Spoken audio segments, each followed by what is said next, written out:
This is Madden Chronicles. It's in the game. This is my unfiltered, no-nonsense journey through solopreneurship with yours truly, Maya Madden. Get ready for some real talk, a pinch of no-holds-barred truth, and a whole lot of authenticity. Join me as we master the art of consulting one truth bomb at a time.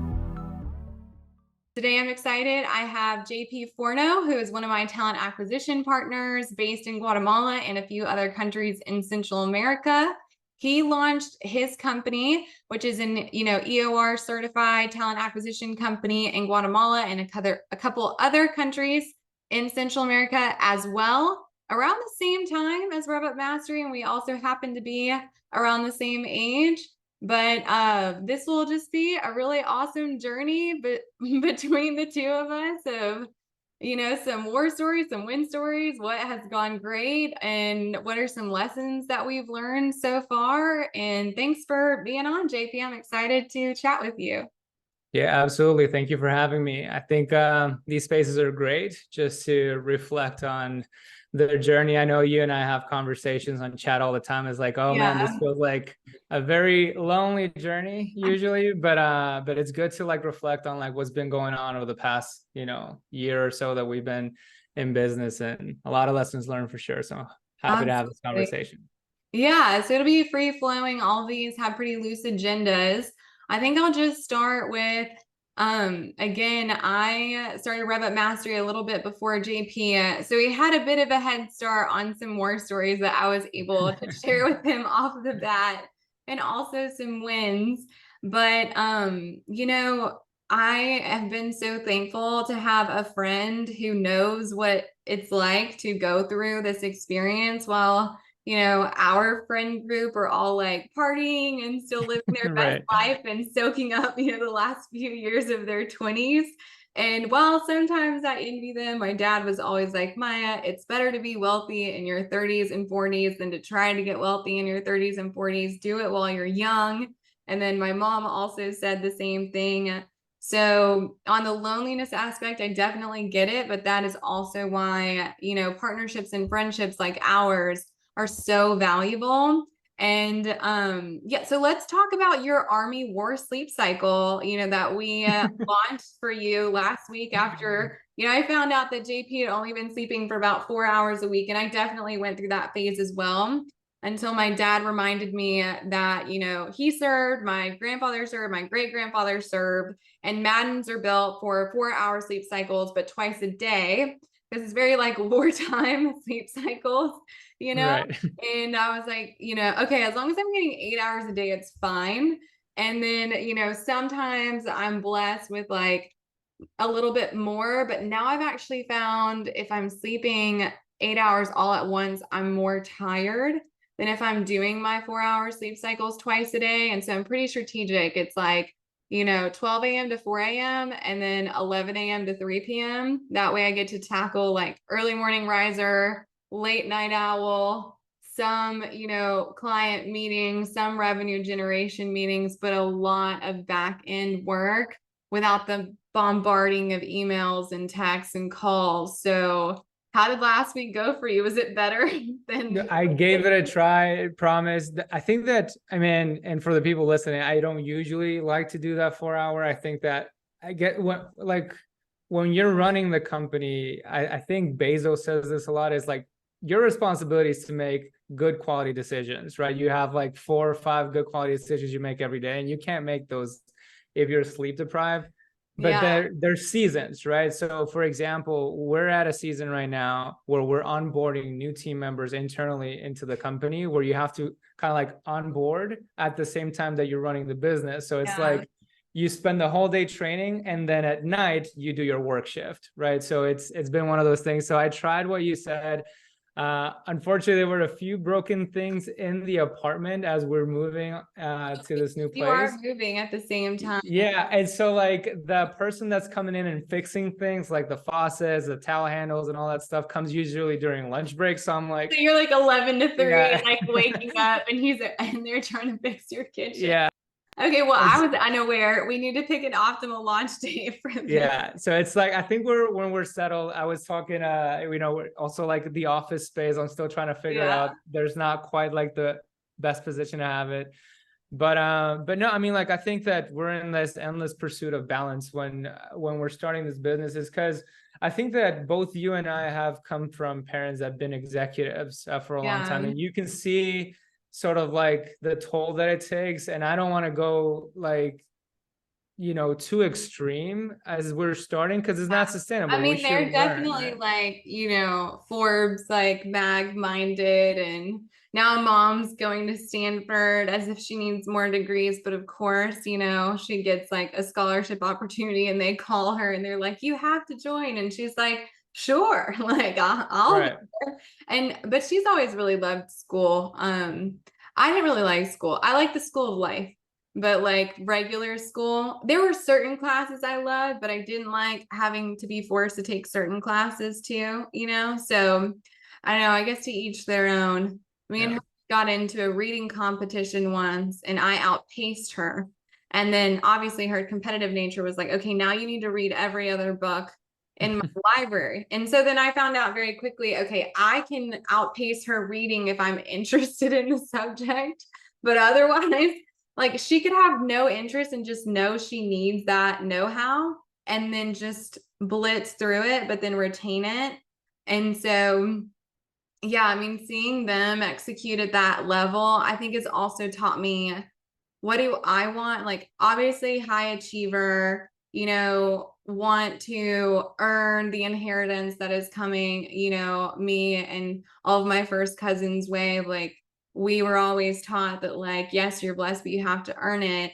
And so, not necessarily in the sense like of being entrepreneurs or anything, that just kind of naturally happened, but from client acquisition standpoint, a recruiting standpoint, things have definitely evolved for me. And I think you've got to see a lot of that. But I think you had a very opposite mentality going in. You were more like, I'm going to scale slow and methodically, versus I Yeah. was like, I'm going to 10x this thing. And like, then I hit, a really hard break right before I got to the cliff. And now I've kind of found a bit of a happy medium, still working out some of the kinks there, because the support roles are important, but making sure that support role can really help an A player is that key piece. So I think on this like podcast episode, we could talk a little bit about, talent acquisition strategy. What is an employer of record? I think would be Sure. very beneficial, especially for the property management industry I'm in. Insurance and then construction aren't as adverse to those regulations because they've already been burned. So I think that Sure. would be beneficial. So talk a little bit about some of the roles that we have sourced, and then let's get into EOR and why it's so incredibly imperative to utilize someone who is an official employer of record. Sure, and I think we're very grateful with the partnership that we've been having with RevUp so far. I think that our focus is, the way that I'm able to communicate this internally with our team is that RevUp's helping clients get to the next level. Like no matter where they find themselves in their property management journey, is how do you get to the next level? And usually is that old adage that what got you here won't get you there, essentially. So there's these new strategies of how to operationalize, how to do systems and sales. And part of that is people, right? As you're scaling, as you're leveling up, the people who are running the show have to be contemplated as well. And so I think that what we've been focused with you is to find great talent at very affordable rates, because you're in that sort of like lukewarm period where you're not scaled yet, you're getting there. So you want to be like mindful of your cost, but you also don't want to compromise on quality. And so Yeah. that is like sort of like our promise is, hey, I am from Guatemala. I know that there's talent here. You don't have to compromise on quality, but we do need to make this legal for you to get access to this type of talent and not be exposing your business to risks that I'm sure we'll get into. So talk So about that legality aspect, because I think there's a lot of confusion because there are players in the property management industry that, pride themselves on them not taking on any risk. The property manager takes on all the risk, and they're just plugging and playing the talent. And then the property manager is paying direct. And that has been a consistent theme that I've seen, over the last 5 to 8 years with pay direct in Central America, in the Philippines, Yeah. like in India. And then I've seen larger players do it right because they know that their head count is in the hundreds or the 200s. So obviously, Uncle Sam here and Uncle Sam there is definitely going to want a piece of the pie. But I feel like Yeah. my experience is also very different because my mom is, the former global head of immigration for Tesla Motors. And so obviously, yes, her level of, ensuring compliance is much higher than most. But she has even seen smaller companies with only 10 heads internationally pay direct get shut down completely because it is international tax evasion. Like that is what it is in essence. And so it's not that I don't like the people that are running, these organizations, but it's illegal. And I think because there's this mindset of the risk is so minimal, and then there's CPAs out there telling them if you label them as an independent contractor, you're fine, which is not the case at all. Because if you are audited, like Uncle Sam's going to see you've been paying internationally, and then the country of origin, they're going to be more upset. And typically, if you have a workforce under 10, the employer can afford the buyout for all of the back taxes for however long that international employee has worked for an organization, but the employee can't. And then it's like, does the employer absorb the employee's back taxes too? And then maybe so, but then they do have to go through an official EOR. And it's like, you could have saved all of this money because now you have to pay all of the fines that come with that, and then, when you put them under a new EOR umbrella, you have to pay for the implementation fee, you have to pay for ongoing EOR.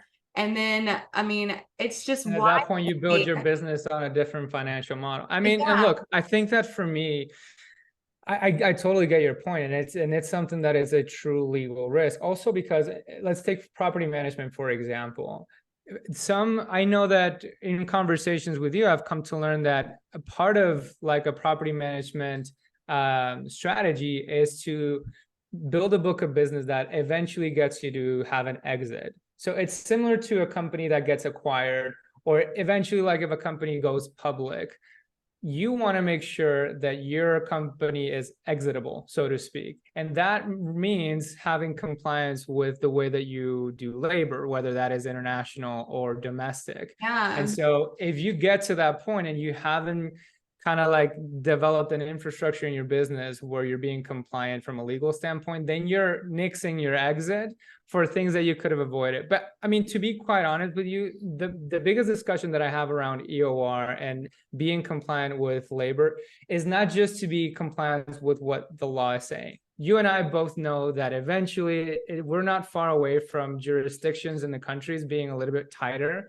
when it comes Yeah, to I remote. mean, I and think we that get right that now, high level rumble from Wendy in right. Washington. And so it's interesting because, they're incredible players, that in my industry that are, changing legislature in the real estate world to help property management companies. And so I was having a chat with my mom and she goes, oh, well, what real estate law do we need turned over? Because I have like 10 different, officials that I can get them in touch with. And she did some digging and like, real estate law is cracking down. For example, obviously everyone knows, in most states now you have to have a license in order to sell a property management, service. You have to have a real estate license. Well, then international compliance is different. But I think where you were getting at, and which is the point that a lot of property managers don't understand, or even other companies that are avoiding EOR, is like you think that you are paying them more money, but there is also no legal record of them getting paid. So they have no credit. They have no way of buying a car, Yeah. renting an apartment, buying a house. You are handicapping your employee, even though their take home pay may be higher. There is no legal record of them getting paid. And if they falsify a document under your entity and submit that, then you're flagged. immediately. And that has happened. I've seen it happen at least 10 times with Yeah. people that I've known that I've consulted, please do not go direct. We do not take on a client if for whatever reason they ask us for direct hires, like whatever you do in Yeah. your business prior to, I don't know anything about it. Like that's your business or whatever. Like I'm not the IRS. But that being said, it's like, oh, well, they take this much split. And it's like, okay, but you're also not considering that like most EORs pay for health insurance, they pay for equipment, internet. Like there are so Yeah. many benefits that come with having an EOR in addition to a legal record of being paid so that they can rent an apartment, buy a car, buy a house. So Otherwise, they can't do any of the things that would benefit them from a higher level of pay anyways. right. So here's what I would say about this also. So exactly, and that was what I was getting at. The legality and being compliant and international labor laws is one thing. Usually for small businesses, what they do is exactly what you said. They're really hedging the risk there and saying like, okay, how likely is it that we get in trouble for it? And if we do, how likely is it that there will be any sort of prosecution cross countries? And there is some truth to that in terms of the likelihood of that happening. Likelihood of the risk. But Or that for being now. said, what I want to get to is it depends on what your goals are.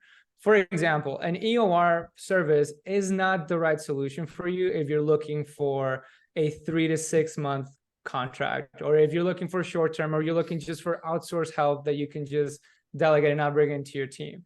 The problem is if you're thinking about this long term, and if you really want to get yourself out of the business, really delegate, you have to think about the stability of the employment. So for example, you mentioned up a good point. If you are not in payroll, you cannot have what we call a carta de ingreso, so a proof of payment to get the loans, to get a housing, but that's part of it. The other part is that you're also exposed to your intellectual property going somewhere else. For example, the same level of, hey, what's the likelihood that somebody can sue me internationally? It's the same like, hey, what's the likelihood that you can prosecute somebody for stealing your content and giving it to somebody Like else? the one war story of the EOR that I used that didn't have the disclaimer, and we won't name names here. Sure. But then I found out that one of the employees that we had already flagged for performance issue had a full-time job with another company, and that EOR did not have the disclaimer saying you could not work, the same shift like time, or Sure. not tell your employer that you have another job at the same time. And that was really shocking for us. So I really appreciate that your contracts, do have, all of those pieces of the puzzle together to ensure I'm getting the best out of my employees. If I want monitoring software, I can absolutely have that. But Yeah. I have definitely been a bit frustrated. I mean, look, maybe my sales presentation is just so good that it's a standard operating procedure, but then they go to Upwork or they go to, some sort of solution, and then they end up just not even going through the Upwork EOR channel, but like the pay direct independent contractor channel, and then paying through Wise or paying through Remitly, which also offer EOR. In case you were wondering, you can pay that, but you're not going to get the benefits that an EOR compliant company does, like the health insurance and the tech and the internet. It's just $500 in addition, per month to be compliant, but you won't get all of the add-on benefits. But it's like, Yeah. it's interesting to me because then they come back 6 months later and they're like, Maya, we tried it. Either your concept didn't work or we should have listened to you. And I'm like, well, you probably should have listened to me. That being said, I'm backlogged for the next 3 months, so we can consider bringing you on then, not from an egotistical standpoint, just from a, I literally was honest with them and told them what our client cap was. And then you guys go through a sales process that gives you how we are going to help you do this. But now I know that after I consulted you on, forget the legality, think about it from an integrity, like an ethical standpoint, knowing that this person, despite your pre-sale, complimentary consulting on what is internationally compliant for talent, just goes and sources directly anyways, and then comes back to you Mhm. It's been a tough Yeah. roadblock for me to get over and then be like, sure, now we can do it right after I've known that you did it wrong. For example, to your point, this particular company is known for selling their property management companies, waiting for their non-competes to expire, working in corporate, and then starting a new one. So, Yeah. like, knowing that they had likely an exit strategy again to sell another book of business, I don't want to be anywhere near that if I know that, like, what they did was unethical, because granted, they may not have got the appointment setter role could be done, but what about any other operational role within the organization? I mean, I Yeah. don't know. I mean, again, if people pay direct on the front end and I didn't know about it prior, like, it depends on what program too. Like, what are we talking about here? But it's Yeah, really, and I think that for property, like I like to think about it in terms of property management, and to all your listeners, I know that there's like a lot of property management in like in your demographic. I would imagine I am quite new to this, but one of the things that I really like as I was learning about property management is that when you're pitching those services, for example, is not just about like, hey, we'll take care of all the things that you don't want to do.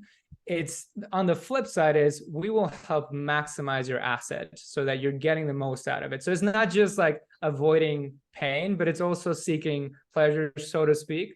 It's the same thing with the EOR. It's you get a lot of advantages of hiring someone remotely, just like you have many advantages of owning a house for an income stream. And so while we help while dealing with the things you don't want to deal with, like compliance, legality, and all that stuff, all the tax. it's we're International taxes maximizing, are yeah. like in the same way we're helping you. That's just like table stakes. We're really helping you maximize your human talent. So where we like to position ourselves is like, hey, we're a talent solutions partner. So we're going to be here depending on like what growth roadmap you have. We're here to consult you. There's benefits of hiring somebody abroad, but there's also risks that we'll be your partners in mitigating, right? We'll help you understand context, how to motivate your talent, what's the best way to recruit them, what's the best way to train them, what's the best way to keep them motivated. These are all the things that go beyond just getting somebody that's a little bit cheaper than you would find Yeah. And domestically. I And love that that's where you about need to come. our partnership. It's like, we definitely own the onboarding and ongoing training, but like with your experience in sourcing that talent, knowing what that talent's day-to-day looks like, you've been able to help me elevate a lot of our consulting and then ensure that they are performing and determining if there are bottlenecks and gaps. And the lifetime placement guarantee is awesome. We ended up rolling that out for our salespeople that we source for clients. Like, we will have a lifetime, guarantee for you. I mean, and that has worked out incredibly well. Of course, as long as all the pieces of the puzzle were adopted properly, that Yeah. was implemented. And That's that is a the great thing. point. It's like you pay a consultant to consult them and then like take portions of their consulting. And it's like, look, I can promise you an outcome if you use this model. Now, if you take a piece of the model, it's like taking a car part and then like taking a Honda part and putting it in a Tesla and expecting it to work properly. Like, they're two different things. And granted, there are some things that are transferable, but that does not mean that it's perfectly transferable. It may run for a second, but then it's going to break down, if not explode. And so that's my goal, is just to ensure like you have a great foundation for, revenue generation, operations, retention, marketing, the branding that goes along with ensuring that marketing is effective. Then we have the talent that is going to, run those departments, and then the onboarding, which could be accelerated or ongoing depending on the capacity of the owner too. Because to your point earlier, when you were talking about how they want to step out, a lot of times, like you said, and I said, we're so in the day-to-day, onboarding someone is like, okay, shadow me all day on how you do this portion of your job. And then I'm going to go bust out the rest of my job, after hours. And a lot of owner operators face that. So when you have someone who has mastered like a position within your organization in the niche industry or vertical that you're in, like, you know, and Spencer Sutton said this all the time. If you want to grow, you got to let go. Why are you going to pay a consultant to consult them? That being said, have I learned from my clients? Absolutely, because most of them have like 5,000 businesses and they're like super awesome. And I'll get into another vertical with them together. But we like master one first that I have promised them. And, you know, they see the outcome. It goes great. We have an awesome talent pool, not just internationally. I mean, we recruit here, like, you know, boots on the ground, but then we follow the US regulations because that's what RevUp Mastery really understands. Like, what states require licensing, what states are going to be up for licensing soon. Like, we are down to, you know, a T and staying informed on real estate, you know, legislation, which is ever evolving, just like tax law here and in any other country. So I feel like when it comes to, you know, not necessarily just compliance, but assurance, you know, making sure that, like you said, this is going to be scalable for us in the long term. And then, I mean, it'll be really interesting to see how this evolves in the next 3 to 5 years.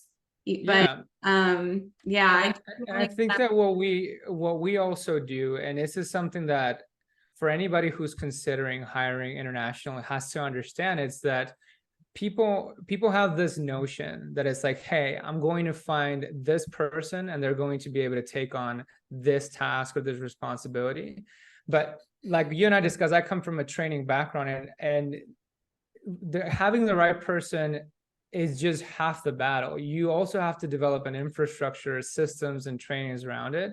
So I think it's important. One of the things that we like to do with our clients, and we've definitely done it with you, is giving them the heads up of what their responsibility in this whole initiative is. Because, for example, one of the hardest roles to keep or get performance out of and reduce attrition is sales reps. It's one of the toughest jobs there is in an organization. And a lot of owners have PTSD because of their attempts. And it's like, okay, I look at your sales foundation, I see portions of it that are anemic. You know, I consult you on a better foundation, and then the ones that do allow us to implement, optimize, and then onboard their sales reps do see success. But if too much political red tape and like, why do we need a CRM solution? Why can't we just use a spreadsheet? Obviously, I mitigate that on the front end, not the back end. Like, that's very much a pre-sale question. Yeah, we do that before, right? Yeah, but it's interesting to me, like, okay, you may have an owner operator who has been in the game for a significant amount of time, has their own referral network, and then wants to replace themselves as, you know, the lead generator or the closer. And it's like, unless you download your brain in a way that this next person can absorb and build it in a scalable fashion, it's not going to work. And then for whatever reason, the whole concept is, you know, going to be thrown to the wayside. The owner's going to have PTSD. They're never going to want to set her again. They're never going to want to close her again. They're going to think they're the only person who can do it, which is not true. It's like, do you even have the ability to manage a salesperson? Like, are you a sales manager? That's also like the psychometric profile analysis. Right, because somebody is like, I used to be a good setter. And you're absolutely right. Like for us, I am quite proud of the talent acquisition systems that we've built. The person that we hired right now was leading recruiting at probably, if not the biggest call center in the world, one of the biggest. And I was like almost embarrassed of showing him what I had, because I assumed that they had like a rocket ship compared to our little speedboat. But they're like, you know what? You actually have a better talent acquisition because you're moving faster than a big corporation. That being said, right, we can have the best talent acquisition and I'll do my best to place the talent. But if you don't have a compensation structure that is attractive, if you don't have a way of sourcing leads, if you don't have a kick-ass training, all of those variables have to play in symphony with the talent. Otherwise, you're not going to get the results. And like you said, you're going to go back on that belief as like, only I can do it. And everybody knows that that's not the way of scaling a business, right? So all these things have to play together. Those fundamental, like, you know, foundational pieces are key, but then also like understanding your management style and sourcing people that are receptive to that management style is important. And then also determining, do you have the capability of managing this particular role, because you might not. I mean, you may need to place a different role before you're able to bring on that next step. And I definitely think that that is where, you know, ego and then humbleness come into play. And I'm the same way, okay? Like I realized very quickly I should not be the one firing people because, you know, I tend to crush their souls a little bit. So Marianne Right. does it. She's much better at firing people than me. I mean, look, I'm good at it, but it's kind of like I like rip all the stitches out, and she's like, "Okay, I'm just gonna take the band-aid off, just really quick." Right. And then, but she's like, has a really great way of doing it. So now she handles all of that, and she is much better at it than I am in the sense of like, you know, letting people leave on a high note instead of me being like, "Well, like here were all of the things that you just like didn't do." Like what is going on, and she's more like she lets them talk and then she goes back to like, okay, but these were the expectations, and like her delivery is much better. Meanwhile I'm pissed because of like the burn room, you know, for She like does it with honey a however little many bit, yeah. months. Yeah, and maybe that comes from the fact of like, you know, me bringing home the bag and being the owner operator that's like paying. But I think also at the same time having the humility of understanding, okay, I might not be as good at this particular role as someone else. Like, for example, I'll be incredibly humble. When it comes to video editing, forget about it. I'm going to send this to Heidi and Ivana. They're going to make it look awesome. And then I'm going to like be super proud and happy. But like, that is not my skill set. Back in coding, here all day. Like, I'll critique any of our contractors' codes. Like, you know, that when we're doing like websites or implementations or integrations or things like that. And I think that like as an owner operator, you know, too often we can get into almost like a perfectionist mentality of like, I have to be great at every single department. But to Sutton's point, if you want to grow, you got to let go, meaning like find an A player who's really good at that and then leave them alone. Same thing with a consultant. They've already figured out how to master this particular role and they're offering you either accelerated training, group cohort training, internalized training. Like back off and utilize the model or do it yourself. And then, you know, if it doesn't work, be humble enough to think, okay, maybe it was the way that I went about implementing this, not necessarily the role itself. Because Yeah. if that role is successful in another industry or another vertical, it's 100% transferable to ours. And I think that Yeah. property management is very dated in a lot of ways, which I like for like the generational wealth aspect. There's a lot of family businesses, which I love, but there is the handicap of like, you know, this is the way we've done it for 10, 20, 30 years, you know? Right. And I have my clients who are, you know, older, who are 100% open to adopting new ways of doing it, but they're like, Maya, I want you to do it for me. And I'm like, I love you. Yes, I will. And they couldn't be happier because it gets done. Or the But ones it's also, like, no, forget about it. But I am going to double my door count. I'm like, okay, but we've been at the same door count for 5, 10 years. What are we going to do different?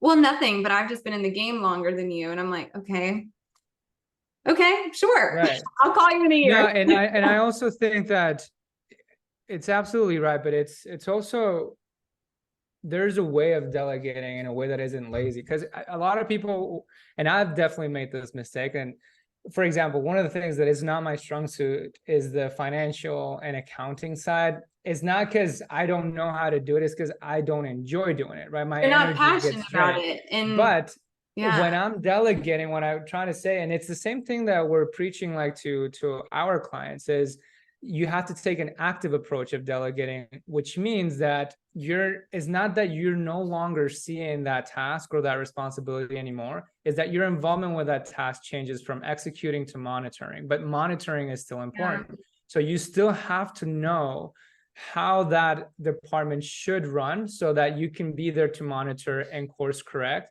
Even if you're having somebody there that's better at you at doing those things, it is still your job to be engaged. So for example, absolutely. we're Yeah. delegating our accountancy and finance to a professional. The same with like our legal team handles like all labor compliance, but I am there just as a monitoring and asking questions. I don't just like shut my brain off and say like, hey, do it. And when we're telling people, hey, delegate your sales to this, they think, okay, I'm going to leave it alone, where you actually still have to be a leader in the sales, whether Yeah, you're not making the cold especially for calls. like the appointment setter role, which has been the biggest challenge for us because obviously in any industry, cold calling like has, the highest level of churn, but it's because they're usually left to the wayside like a closer. The closer's already graduated from being an appointment setter. That's why they're a closer now, but everyone's done their SDR days in order to become a closer. That being said, the level of structure that a great SDR team has is handheld because they're getting kicked in the teeth. It's like 100 dials a day at a 1 to 4% conversion rate. Number one, they need to have enough leads. Number two, they also need someone cheering them on. You better believe, like when my setters like book a lead, like it's Elmo fire, gifts everywhere. I've seen the gifts, I've seen the Yeah, it's chats. like we blow it up and cheerlead them on, but they also get internal practice sessions and then like a daily kickoff and an EOG wrap up that is Yep. there specifically to like pump them up for the day and then go through their numbers, and it's, that first tier that is the front line, which you probably don't want to send your frontline soldiers out without, the best artillery, or they're literally going to die. Like that doesn't make sense, Yeah. like, from a war standpoint. But I like to think about sales like that because you are literally breaking a barrier. You're meeting a stranger, Yeah. and so. And you're also enabling them with technology, for example, implementing Gong. Like people would be surprised as to how many owners or sales leaders don't listen to the call recordings of their reps. I know that you keep transcripts, you keep data, and like Gong helps you enable all that. I see so many SDRs or COAs struggle, and it's because like nobody's listening to their calls and I giving them know. feedback, And so right? that's why we try to promote COA Academy as much as possible. Right. We will help them do that. Like Marianne will literally get on, they will listen to calls together. She does power hours with them. She will literally get on the phone and call their leads with them. And so, we've done a whole revamp last month. Obviously, we had some shifts, and thank you for your guidance as well. But Marianne really owning that. Also, the only PA for RevUp Mastery that consistently set 10 SQL showed per week. And that's B2B, which is much harder than B2C because obviously the opportunity for leads B2C is higher. So I know you and I could talk about this for hours and hours on end. We'll dig into the nuances. But thank you for being on this journey and answering my 2 a.m. phone calls whenever I know that you're awake and haven't slept, and me letting you need to sleep. And after you get moved in, try the 4-hour cycle, or at I'll a give it a shot. get I'll let eight you know. hours, one or the other. It's fine. Just like you said, if you're not sleeping, you're not even producing great work. So Right. I think there comes a time where, we have to offer ourselves grace too. It's like, yes, like we absolutely want to scale and perfect every single part of our model and concept, but then also realize, okay, what are we responsible for taking responsibility for? Ensuring our model works or ensuring that our clients adopt the model? There's only so much that we can do to get them to do that. But then also Right. giving the ones who do, like, Century 21 freaking setter, shout out Tom, like she's the bomb. And like, Angie. but but like the BDM took ownership of how to manage that role. So, to wrap this up, we love you, Century 21, and other like clients that are like you guys, that just rock and roll with how we go about consulting. And this is episode 1 of many with me and JP. So I'll That's have you right. back soon, JP. Thank you for being on Madden Chronicles. Yes, ma'am. In Talk the to you soon. game. All right. Bye. Bye.